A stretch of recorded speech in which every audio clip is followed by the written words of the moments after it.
Man, let's get right to it then. To be what you were doing in your team, y'all had to have seen some evil shit, like some pretty fucked up shit coming from niggas with money. I'm assuming.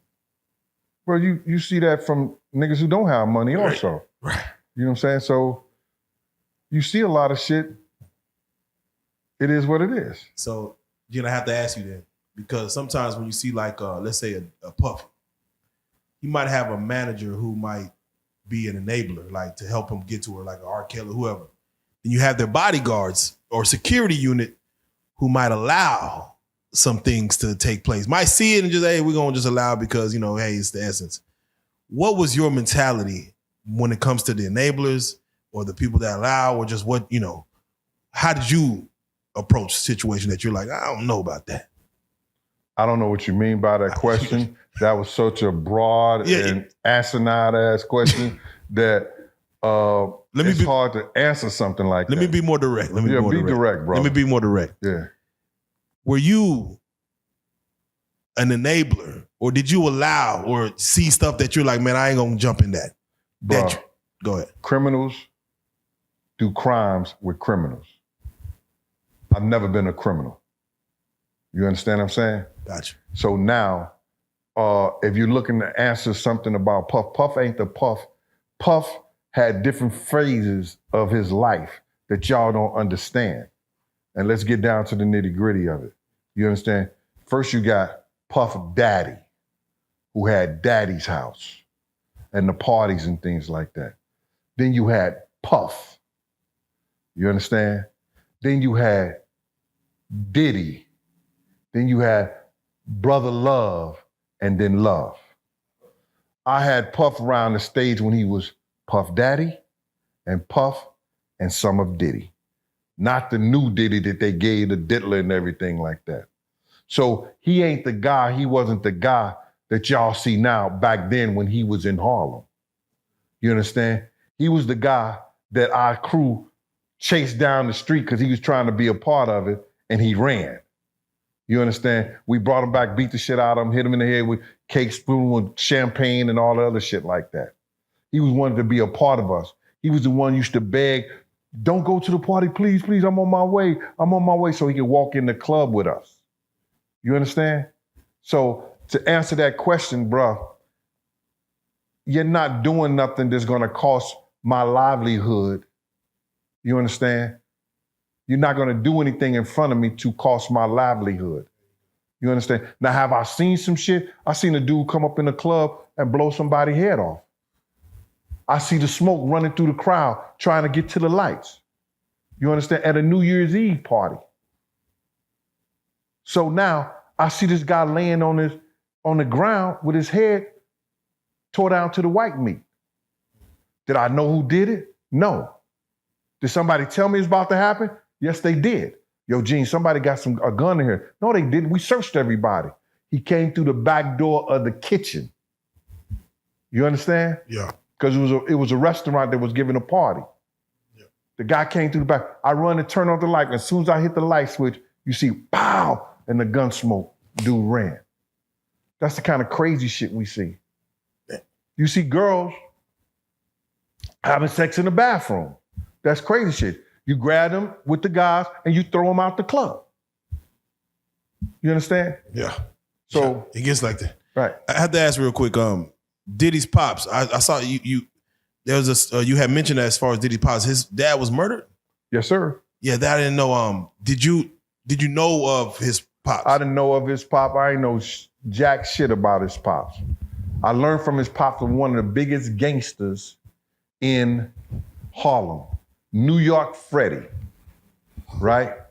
The police said they went to New York Freddie's house in Mount Vernon and he had stacks of $100 bills 6 feet high in the whole basement. That's how much money he had. He was the one who started Russell Simmons. They won't tell y'all this story. He was the one who started Russell Simmons and them into the music business because he had a record label first that Russell Simmons used to work for. So now, New York Freddie want to talk to Big Gene. One of his lieutenants back in the day, if you can see his story, his name was Omar. Omar was our OG from 112th Street, 114th Street. They used to come around with us. They used to love the food I used to cook because I'm a hell of a cook. You know what I'm saying? So now Omar said, yo, New York Freddie want to talk to you, Gene. I told him he used to bodyguard Puff because he want to talk to Puff and tell Puff the real story about his father. So I said, yeah, all right. So I'm like, New York Freddie. I knew my history. I knew what New York Freddie was about. So I went and took a meeting with New York Freddie. New York Freddie said to me, he said, yo, man, I've been trying to get in touch with Puff, Russell Simmons, none of them would take my calls. It's all good. He said, I want to tell Puff the true story about his father. And I said, yo, all right, okay, you know, what's up? You're gonna listen to those guys. You understand? So New York Freddie said, Puff father sold some drugs to one of their undercover guys. You understand? They arrested him because they had cops on the payroll to, you know, see what you about. He said they brought him the tape and the written confection that Puff father signed. So I was like, yo, he said, we gave him $10,000. It was a New York City cop. He worked for them.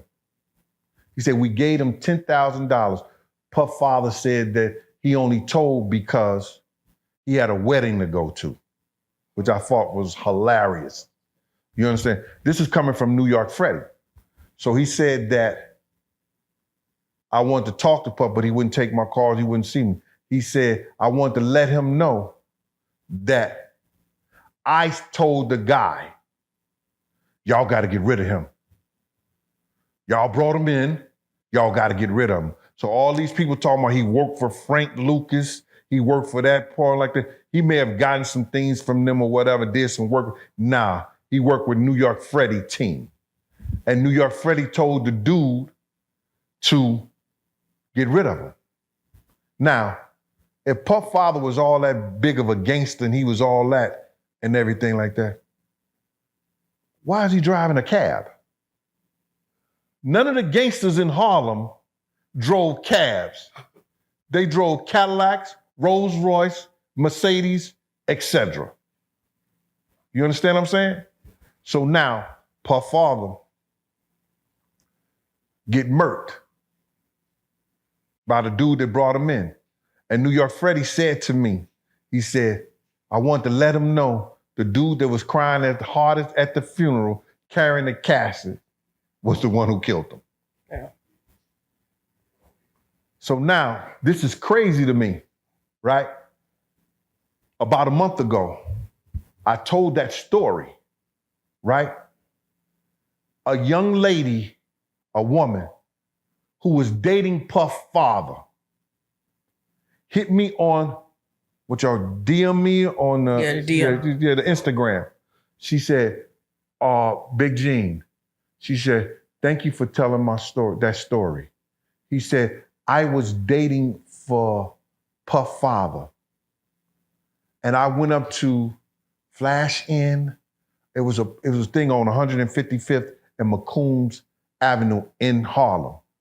I was waiting for him the next day because he had told me the day before he was killed that to meet him up there.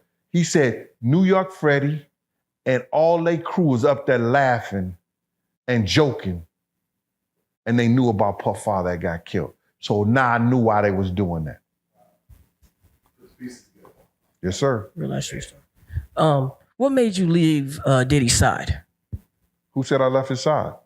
You said what made him, you said what made me leave his side? Yeah. Oh, yeah, the whole working for him. Puff, ASAP Ferg father went to Puff, and there's two reasons. He asked Puff to do a favor for him. He was in a certain situation. And I took him up there. I had $10,000 of Puff money in my pocket because we had left North Carolina. He was going somewhere and he didn't want to take the money with him. And this was about 2 weeks later. It was a week before my birthday, like 4 or 5 days before my birthday. D said, yo, I want to go up to the office and talk to Puff. I said, all right, come on, I'll take you up there. So then he went and talked to Puff. He had some designs. He was one of the best designers in Harlem. He had a clothing company on 145th Street. And, yeah, that's ASAP Ferg father. Yeah, so now, I know they was real heavy into the yeah, he the one designed the Bad Boy logo.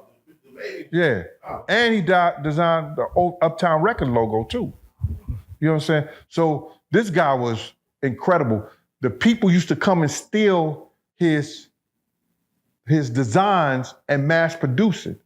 He was the one who put all the things. You remember you ever see the patches? The patches and stuff on the jacket, on the arms and stuff. He designed that. He was the one who started the painting of the sneakers. Made a documentary about it, right? Nah, somebody stole his shit and did all like that. He was the one who started. He was the one who was putting Gucci, Louis Vuitton on the cartoon characters and selling the shirts. That was ASAP Ferg father. So now I take him up to Puff. He got all these designs. He say, Puff, I need this money, man. You know what I'm saying? I ain't gonna tell you the situation, but I'm gonna let you know it was some street shit.